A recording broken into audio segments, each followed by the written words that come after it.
রাত হয়ে গেল, রাজামশাইয়ের কাছ থেকে কিছু খাওয়া হয়নি, বেজায় খিদে পেয়ে গেল। এখন বাড়ি যেতে যেতে আরো সময় লেগে যাবে। যাই বৌদির বাড়ি থেকে কিছু খেয়ে বাড়ি যাই। আর একটা নতুন পদ রান্না করেছি, আমি তোমার জন্য এক্ষুনি নিয়ে আসছি। ঠিক আছে, এ বলো বৌদি কেমন বেঁধেছে?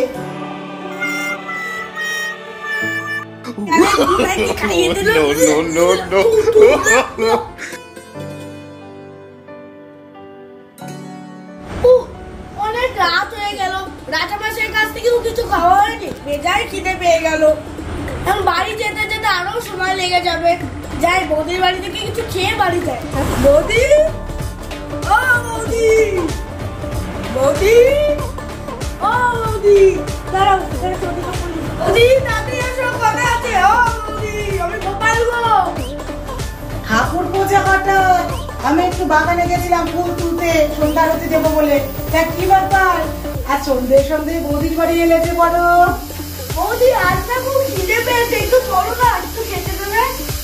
আবার আর তোমায় খেতেও দিতে হবে? সেদিন তো আমাকে ঠকিয়ে দিব্যি রসগোল্লা বলে টাকা নিয়ে কেটে পড়েছিলে ভাই। এই রে, এবার কি করবো? মনে হয় দোকানদার গুলো ঠকিয়ে শুধু ফাঁকা হাড়ি দিয়ে দিয়েছে। ও দেওর হয়ে বৌদির সাথে ইয়ার কি করেছো? বেশ বেশ বেশ, সে তুমি যা করেছো করেছো ভাই, তুমি বসো। আর একটা নতুন পদ রান্না করেছি, আমি তোমার জন্য এক্ষুনি নিয়ে আসছি। ঠিক আছে,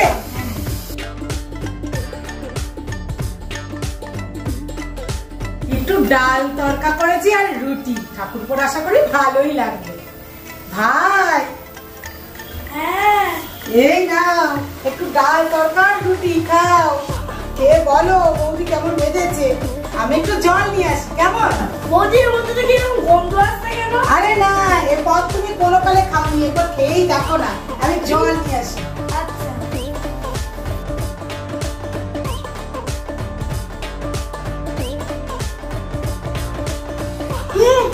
এই বাচ্চা খেতে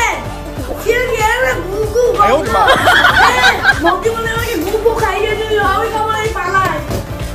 বৌদির কাছ থেকে সেদিন 200 টাকা নিয়েছিলাম বলে আজকে আমাকে শিয়ালের গু নাকি খাইয়ে দিল। ঠাকুরপো কই কই, ক্ষমা খাবার এসে চাদর দিল যে, জানি বাবা তার মতে সব কি হয়। তার ঘটে তো অনেক বুদ্ধি, সে যে কি করে জানি না। যাই জলটা আমি খেয়ে নিই।